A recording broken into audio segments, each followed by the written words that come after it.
this Green New Deal, I think a lot of people at first glance assume that this is just about, living in a green way, environmental impact, and likewise recycle, make sure you keep the oceans clean, yada, yada, yada.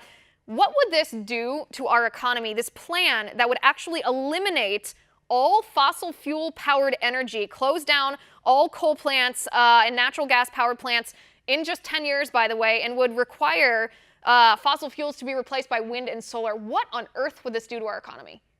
Oh, it would absolutely destroy every aspect of our economy, not only because wind and solar energy are much more expensive, probably 3 to 5 times more expensive than traditional fossil fuel powered energy, but also because that's just one component of the plan.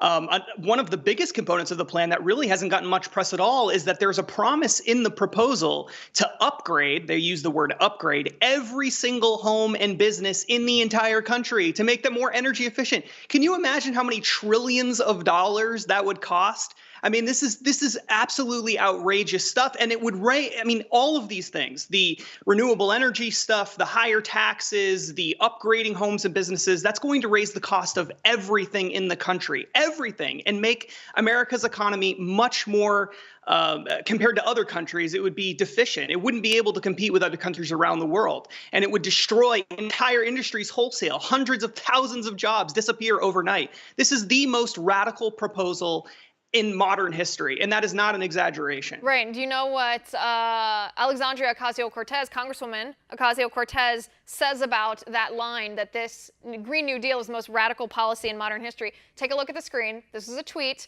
from the Congresswoman. She says, "Good," in response to your article. She wants this. I want to ask you a question, Justin. So you've written about this, by the way. I encourage viewers, go read that article. It's very good. It lays this out, why it's bad. It's pretty obvious that it's bad. This requirement within this plan to make people update their houses for these renewable energy sources, who's going to pay that? Are these people as individuals supposed to foot that bill? And if so, how? Or is government supposed to pay for that? And if so, where do they get that money? Right. That's a fantastic question. The truth is that the draft resolution that Alexandria Ocasio-Cortez has put forward doesn't give the specifics. But what we think the answer to that question is that the federal government is going to pay for most of it. There are hints throughout the draft resolution that that's what's going to happen. And it's not just that aspect of it either. It's all the other aspects of the bill, too. I mean, the proposed legislation, which include single-payer health care, which could cost $32 trillion.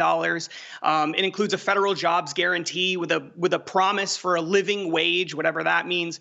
Basic income programs, which are probably universal income, mandatory income programs, which we don't really know the specifics of either. And the way they would pay for this is not just through taxes, the tired, old, ridiculous proposal of just raising rich people's taxes. It's also going to they're just going to print money.